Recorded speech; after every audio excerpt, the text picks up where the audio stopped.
सब तो कॉल लेनी ना कह भूला गुनिया घरवा में बोलावा तनी तनी कह तनी आई यहाँ ले न तो मन तनी मम्मी जी ले कह हम आई अभी 10-15 दिन अइला हो गइल जाए दिहन कि ना जाए दिहन ऐसे अपन मरद माने सुबह उनका के ता पूछला के बिहला के आ लिया के चल जाए। ए सुना तनी ए जी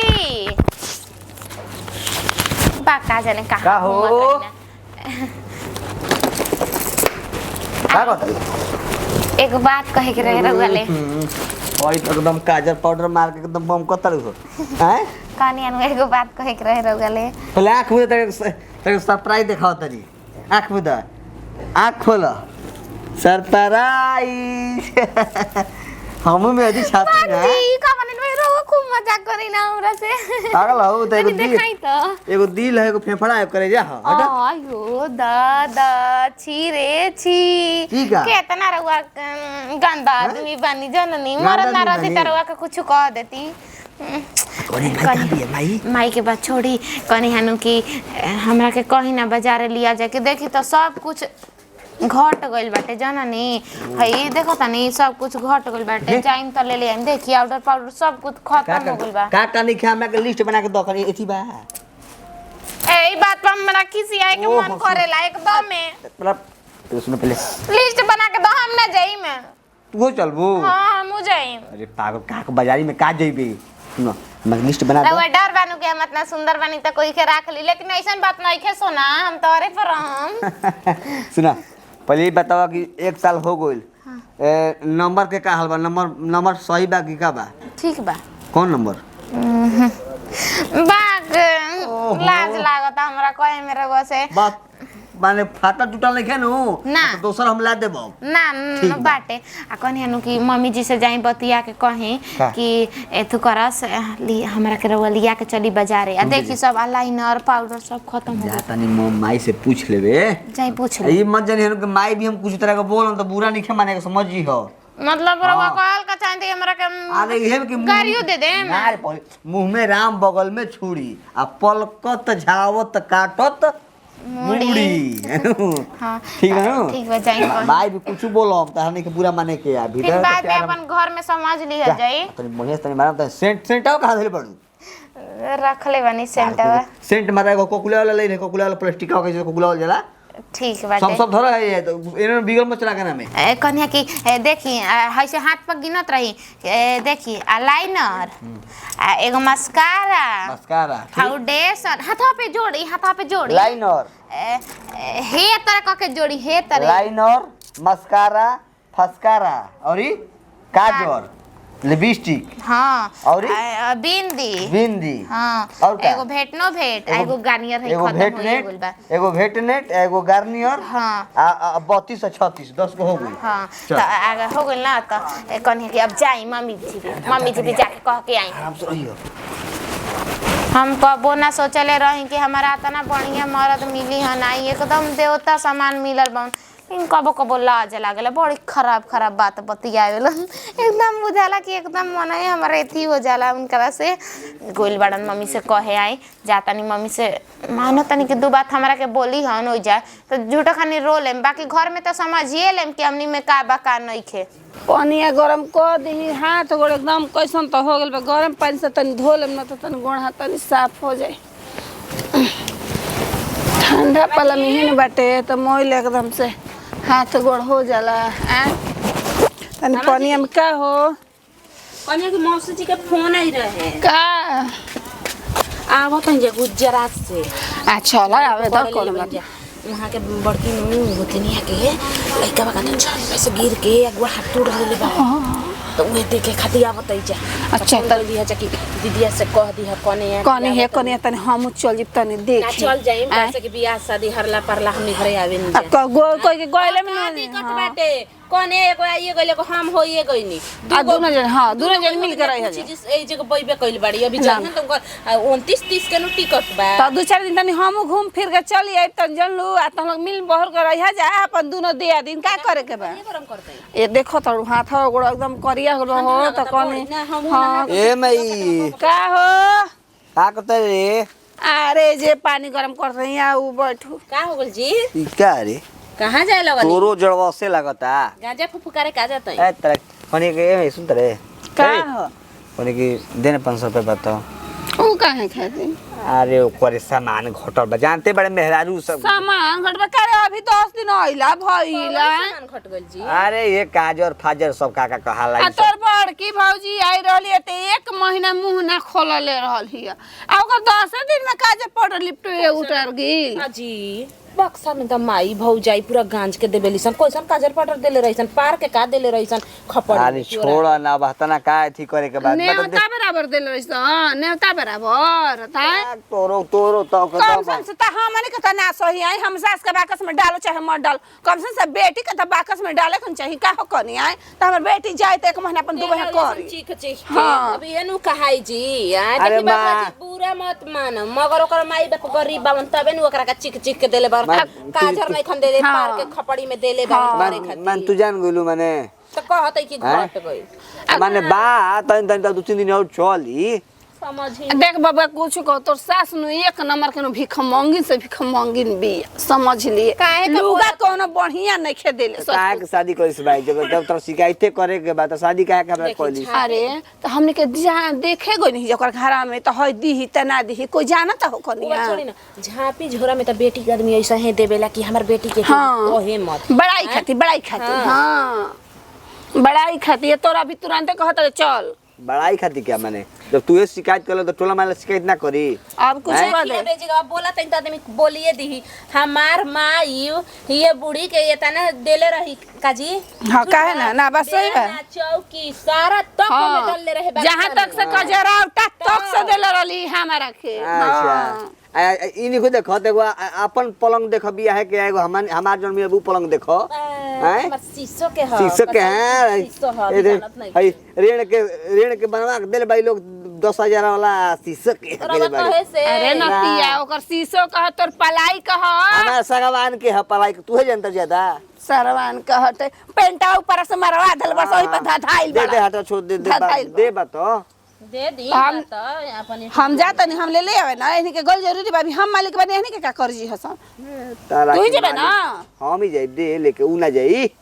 तो दे दी अब का करम 200 दे बात दे काम हो अलमारी में बनो चल आवत है तो दे चल जल्दी आ अभी से पैसा कहत और देबे के ना बताओ कल दिन फिर कही हसन हम ले के ना आई हैं चाही दी ही कपार पर चढ़ाई ये देवरा हवन देख मांगा घर के ये कार है एकर नहीं खसन देले जब बक्सा खुलल त देख के आंखें मुंह ही अपनी के रुइसन हो गई रे एगो तो मरद पतना ने दिमाग जरल बा कि काची कहे के बतावा का जनी कहाँ पी के भक बा ना घर के टेंशन बावे इनका फिर तनको आए कि लोग लेके खैलस मेरा खैलस कि ना खैलस ये इतना गर्मी होता कि घर में रहे के मन करता बहरियो जातनी त कहत ना कमन भातार रखले बड़ी कि तू बहरी जातड़ी घूम घूम के हतना सज बन के देखावे खातिर आए कूलर बिगड़ल बा एक खाली नइखे बुझात कि हाँ ले जाके बनवा देई कि घर में रहते तनी मनी हवा खाई कि नाही ई त इंसान हम लोग हम इंसान हई जानवर हई घर में असही गर्मी में मरल करी ये बार आज चपले से स्वागत करब मरद बा नतिया के बेटा के का हो माथा के भौजी? दर्द भइल बा एकदम से ने का हो तू कूलरे सरियाए में रहेलू आय अभी जी बेटी बा अभी तो ठंडा बीतल ह लगले बुझाता कि तब बताई तनी गर्मी नहीं खे पड़त बताई त अभी कहाँ बहरी पड़त न घूमत तनी बगैचा बगैचा त कहाँ ले गर्मी पड़ी हाँ तब आइल बानी नैहर में तो घूमम ना ससुरा में तो रहते बानी 4 गो दीवार के बीच में नहीं और बोली कैसे आईनी सब ठीक बन त निक ना लगत तो कहलन तनी भौजी घरे घूमले आई ना तनी आवल जाला नैहर ससुरा घूमल जाला ऐसन बात ना ससुरा में ना घूमई रहल खातिर जाला। आइल बानी तू जले अपने यार तो ना घूमेलू का हम त जानी त ए पूछे जी सोची ना कि एकदम जेल खाना में से निकल गइल बानी उतना घूमे नी नैहर जानी त और दोबारा गइल बानी जी कहाँ है अरे तनी खाई पिए के ना टेंशन मिलता का ना ना तनी स्वास्थ्य के तबीयत खराब रहे तो करे धरे में तनी तनी दिमाग ना कि ससुर ससुरा माने न जाना तब का हमार सास हथेली पे हमरा के सजा के रखेले जी हाँ तब का उतना कहले ना मानी भौजी तब ना जाए दी मानी सास ससुर तनी दुगो बात बोलिए देलन सब गरीब घर में तनी शादी हो गइल बा त का लेकिन हमारा के सोना के सुहाग में बैठा के रखेला ना महतवार हमार भौजाइया गोड़े हाथे तेल घसला से कि ना घसले रहे एक बार भौजैया ठीक बा सब कुछ ठीक बा नहीं ज्यादा मिल मिला के रहनी ठीक ना मालिक की नैहर कौन कहीं की रोज रोज आवे के बच्चा है रहे के बाटे तनी लबराही निहन लागेले भौजैया छोटकी अच्छा ये नौ की कनिवा है हाँ लेकिन देखो तुम कितना सुंदर भी है। अब सुगर आइए रह के का करिए बुची जी की लबर लोचने का हाई बताई तो लोग वैसन कुछ रहबे ना करे। नहीं नहीं तो मन तन हड़पट कर रही, लेकिन सब समय के अनुसार ठीक हो जाई। चल गोइनी तो एकदम ना आप कमाई लोटिया लोटिया के आंगना में रोवत रही कि का कहे के हम लड़की रहलिए तो कुल काम धाम कर लेत काहे भौजी ना कोई पड़त के रहल ह कोई के लड़की चल जाले तो माये पे न बीतेला। आके हमारे घर रह दिन दिन भर उतना ना रोम हम कहनी जाए दी कवन बेटी के नैहर में गुजारा भइल बाजी कि उनकर गुजारा होई। मुर्गा बड़ी बोलत औसन ढेर का पसले बड़ू। हां दो चार गो रखले बानी एगो काट के खिया दिया ये तनी कोई जगह मार दे तनी मर्दा मरात तो बना के खिया दी। तो से बढ़ के मुर्गा मछरी बा माने मुर्गावे ना खइबू ऐहा संजी एखन एगो काट दे मुर्गावा बना दे ठीक बटे। ए भौजी भैया के कहां रखत वो रहतन विदेशे का गोई रहन एक बार ना पी के कहीं ढिमलाइल होई नारी। आहो विदेश गोई रहन सब कोई हाला कइले रहे गोइल रह त बीमार पड़ गई ना आ गई ना जल्दी जा दे भौजी उ ठीक बा ऐसे ना जाए दे हनी की उहे बतिया ना कनी की ज्यादा मजदूरी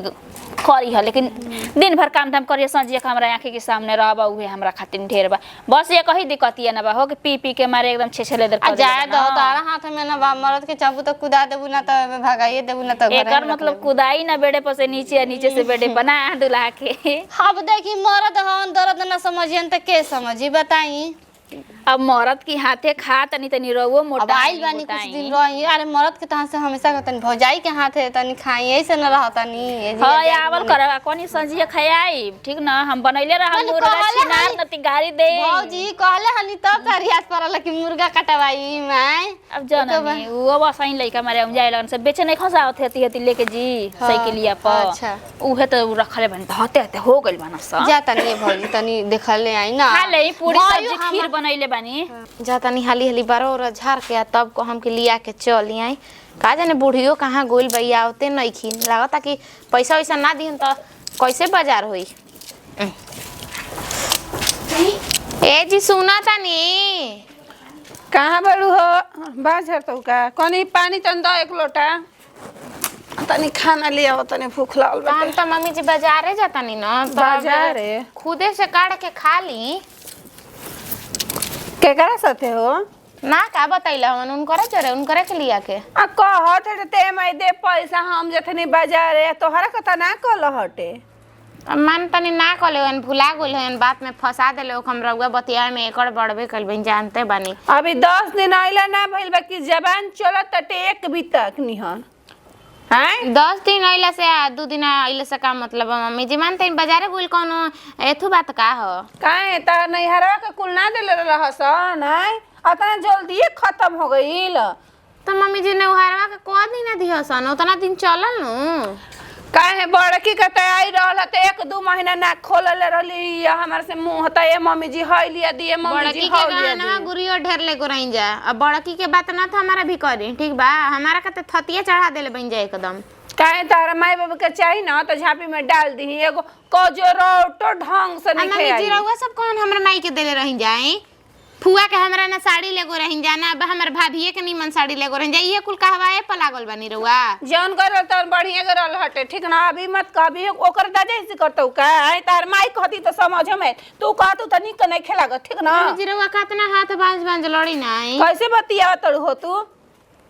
मानते हम अपन मरद के पैसा उड़ाते दूसरा कोई के ना ठीक मानू तार मरद के पैसा नु हमारे पैसा हटे आव तड़ू बात बतियावे बताओ 10 दिन होला भइला का तू मुंह लड़ाव तड़ तार माई बोली मम्मी जी ठीक बानू देखा गलत नहीं की कहां बड़े रुक जा हाय देखा हो तार मान के चौभा के है जाले सकत हो छोड़ दे अब आओ तोड़ हेरे बट अरे मई काहे तोर में हर 10 दिन रहला ना भइला हां से मुंह लड़ावती अरे है कहती है तू हाथ चमका के मम्मी जी कैसे बतियावत 10 दिन रहला को चाहे 2 दिन रहला को अरे हैं देख कैसे मुंह बनावती है आज से कपार पे चढ़ा ले देख ले जूतावा है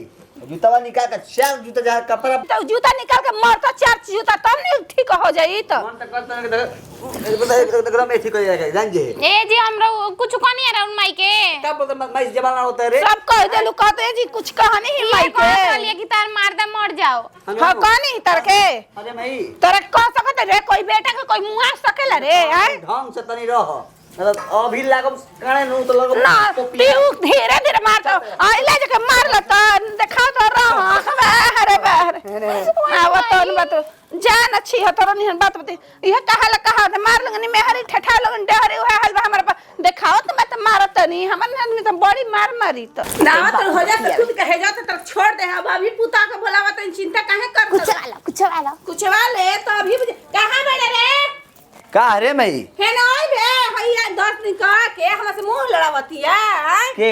कहती है ना हाँ। मुंह चमकावत तड़ू हाथ चमका के बोलत तड़ू है 10 दिन कह दे हम कुछ नहीं के कहले तो का लगी ये बता तोर का लगी मम्मी जी कैसे तू बोलता है रे ना तू घर आ अरे माई के मन तो करता नो ए दी आई मम्मी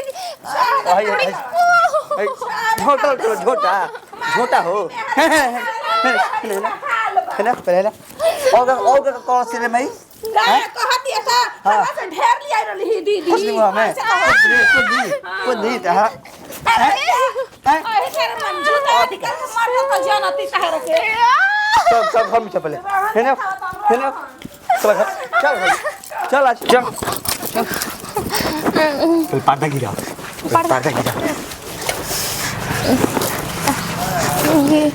मारो ये पागल हो तू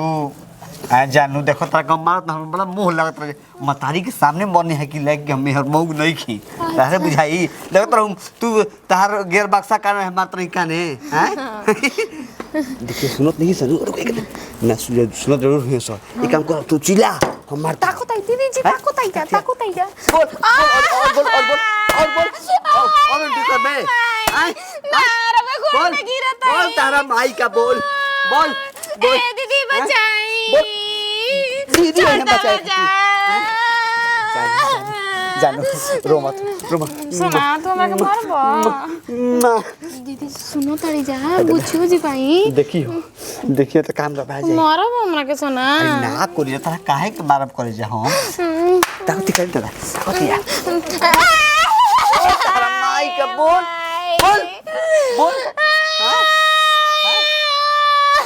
मार तेरा काम खराब कर दे बोल तारा कहाँ भी है कहाँ है भाग तो है चल वो पे लागल हमरा दीदा ढेर लागल सोना लागल ना ज्यादा चलो और भी छोड़ दो हाला ना कौन है ऐसे प्यार ना हम करे ना हैं का सही हमरा का इतना सुंदर बानी राउल में रानू अरे वो कबो ना हमरा पे मुहाई ना ऊपर से ठाट बाट नीचे राम रेखा का वो भी काम करे के बा हमारा माई भी तो खिसिया के नहीं खे तू हमरा के गाड़ियो देम तो हमरा के राउल माई भी नतिए भतीजो कह देम तरवा नत खिसियाम तो ठीक बा हम तो नहीं मारा तो तू रोई हो भीतर प्यार होई ठीक बा तनी चलो तनी चाय बनाओ तनी पलंग पर आराम से तनी एकदम आराम से तनी चुस्की लेवल जाए लेकिन एगो काम करे के पड़ी रहुआ अपना माई भी भलो कैसे हमरा के गाड़ी नत देम मेरे माई बड़ी मारो तारे भैया आते नो कपार पर चढ़ाई हैं अरे मैं पूछियो का कोई के तो वो बेटिए ना बोल अरे भैया ये भौज मारो तारे बहुत भैया काहे खाती तने मारतन बेटा पगलाइल बड़ा का हो बेटा ओने हाथ मारा जला कौन मुझे कह दे लड़ावत चुप रही गोड़ पे गिरतई आ ये माई हो दादा हो बेटा खराब पे कौन इका करतन जी इका करतन ए भैया ज्यादा हो मारतन जी मतारी से मुंह लड़ाओ तेरे तेरे मतारी को बड़ी मोहल्ला आवते कहती बड़ा की के है आई रहल कोपल का मतलब फूट दे मुंह में भी अच्छा करा जाला मेहर संगे हां अब माई संगे करे का कनिया पैसा भूला का भइलो पैसा तो भूला होता अरे कुछ ना बस आसाई तानी मानी उ हो डंडा उडे बाग लेके बैठल बड़ा मार ए भैया ना पहनावा तनी हम पहनावा तनी तू पहनाइबू लोग भागे निकिना लुगाई लोग ये ठीक करे खाती हां तो ना शोर सारा होता कि छत पे हम दौड़ल कनिया कुछ ना भइला हो खाली मुंह लड़ावते ना न रहल बिया अब ए भौजी बोल ढेर मार देले बड़ उनका हो ए भैया तू काहे के का जरूर पीले बड़ का हो मारी तो खाओ तारू मैं तार मार के गेर आई कब के मारत हई जी हां का जाने भौज हमनी के रही जले ना लाग गइल होने आया अभी चुप रह पागल हो गइल बनी देवर बाबू आई ना नोहर बिया कह दे कि ना रहम त का करम नहीं तो ना ऐसा ना कर जाला ऐसा ना ए अम्मा जी को बात करवा से कही ठीक बाटे और वो और देखिया वो मेहरारू हो तो ओकरो के देखल जरूरी ना बाटे भैया के नहीं के बुझात हो तनको माँ बाप की तरफ चिंता देखो अका कदर मरवा के पूछत ये ढेर मार देला है बबुआ हां कम्मा तो तू छोड़ भगबे हैं ना भगबे तो जो ए भैया दारू पिए ले बड़ा का हो पगला रवा बाहरी जाइए घंटे के बाद आई सास से तू ही न मुंह लड़ा मारो तो रहन त घरवा में ना आवे के रहे हैं घरवा में हमरा ना आवे जात रहे हम त सुत गइल हैं बूढ़ी सब करवा त बुढ़िया यार कोकनी हो गइल बाड़ी ना नहर कने हुआ के मरवा तनी ठीक करत हई अब भागम तो 10 लाख दहेज देले बानी ना, वो मंगवाई ना, मैं ऐसे ई कैसे सब ना। छोड़ दे मुंह ई सब ना ई सब घर में जा बढ़िया से रहा हुआ हम मत बोली हमरा के हरती गुरपी सब ए माई को छोड़ ना तू बतिए काहे के आजकल जाना तनी ना कि नया नया ई बताई नया नहर कने बिया अरे हमरा बाबा तनी एको गो बात तुस कबावा तनी आज कही कि हम ना राम हमरा के तलाक द कवना या बेटिन के उठा के ले ये अपन बेटा भौज के बियाह तू ही करे बताओ ई पहले जमाना में जियती है सोचती है कि उहे चलत आज कोनी कोनी सुनी आज काजर पाउडर घट गइल बा ठीक बा एकर माई बाप नइखन देले कि नइखन कइले उ का बरे बाजार करके जाते एक त माई बाप से त लइको पतोहिया काजर पाउडर के नाम करके जी हसन हां अभी कुछ ना अभी हम सिखाई रउआ के रउए से ना मर्द से ना अब कहे जुगत ना बाबूजी भी सुत गइल बनी अब हेतना पैदा क देल मगर लूर बुद्धि नइखे रउआ के अब हम सौर से रही जैसे होई लइकी बिया वो कोई का बेटिए बिया हम त सुन के नहीं है बुझिए जानलू गेहूं को ही फैलावत रहन अरे माई तू मुतिए मराइल बाटे आए दूसरा के बात सुन के तू लागे जैसे अपन पतोहिया पे तू करे आए तेरे बुचिया आज के बाद ऐसे ना करब चाहे दे ना हम कर। जानत रे तब मन लड़ा दिले मुंह तो हम जाने नु तो अभी से ना डांटब तब आज बाद के में जमाना के कोनी ऐसा तनी मनी ऊंच नीच हो जाए तो अपन देख के न चले के बाकी दुनिया के बात तू सुन अभी से छोड़ जोन भइल जोन ठीक बा जाके मनाओ पतोहिया के हमें से बोला नहीं ना तो अभी ना डांटब तो बाद में चल के कपार पर चढ़े लगी यही के चलते रे हम ना जनी हाथा ना हो जाए तू ठीक है कहताड़ी लेकिन अपनो दिमागवा लगा भैया के जाके समझा हम जाके देखतानी